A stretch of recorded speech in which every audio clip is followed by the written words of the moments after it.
I don't know about you, Mr. Monkey, but there's something I just can't stand is cleaning the house. Just awful. Oh, hello, camera one. How are you? I was just talking to Mr. Monkey about what they're doing in That's Life, cleaning the house. Can't stand it. Now, did you see Anne organising everybody, responsibilities, duties? Well, she was using some language that I want to study with you now. Did you hear these sentences? Jack said, "So what do we have to do?"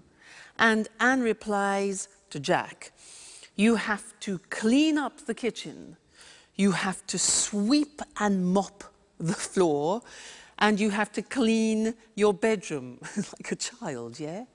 And to Alice, she says she has to clean the living room, she has to throw all the magazines out, and she has to put the CDs in order, like organize them.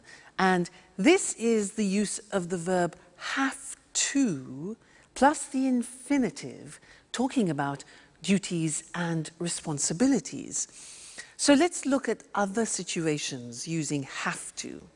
For example, I have a very important responsibility in my life, and you know who that is? Yeah, Suki. You know, it's a great responsibility if you have a dog. Let me tell you about it. For example, I have to take her for a walk at least twice a day. I have to feed her, give her food. What else? I have to keep her company too, because when she's alone, she often barks. You know, barks. Arr, arr, arr, arr, arr. So I have to keep her company. What else? Oh yeah, if I go on holiday, I have to find her kennels. Kennels is like a hotel for dogs, so that she is looked after. So she's a great responsibility. Think of my boyfriend. Now, he's a professional jazz musician, and he has responsibilities. For example, he has to practice at least 4 hours a day. He has to learn new songs. What else? He has to attend master classes, for example, and he has to work at night. Now, what about you? I'm sure you have responsibilities and duties. What do you have to do? You have families, maybe. And also, you're learning English, so you have a responsibility towards learning the language. For example, you have to learn new vocabulary, and that takes memory.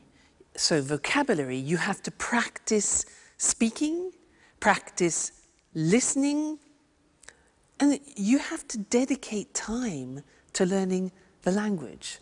Okay? So that's have to, and I want to look at that with you now on the screen, because it's a very interesting verb, and when you want to talk about your responsibilities and duties, this is the verb to use. Now, so, have to, for daily responsibilities and obligations. Now, we use the verb have, which is conjugated. I have, you have, he has, she has, it has, we have, you have, they have.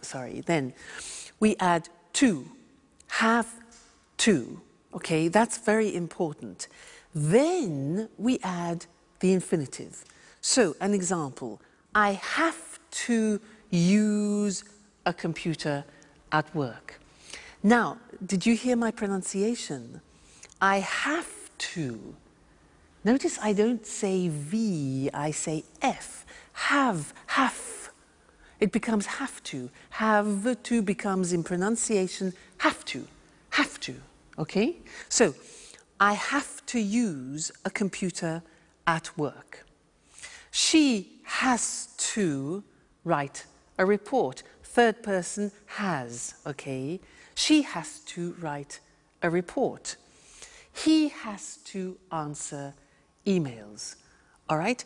We have to, we go back to the pronunciation with F, we have to pay taxes, unfortunately. They have to go to to meetings, which is sometimes boring. Have to, okay? Duties, responsibilities. Good. Now, the examples of questions are, do you have to speak English? We use the auxiliary do, very important. It's like the verb have. So, do you have to speak English? How often do you have to travel, for example? What language does she have to learn? And where do we have to go? So remember, use the auxiliary do and does. So that's have to when we're speaking about obligations and responsibilities, and we have a lot of them in life, so it's an important verb. Great.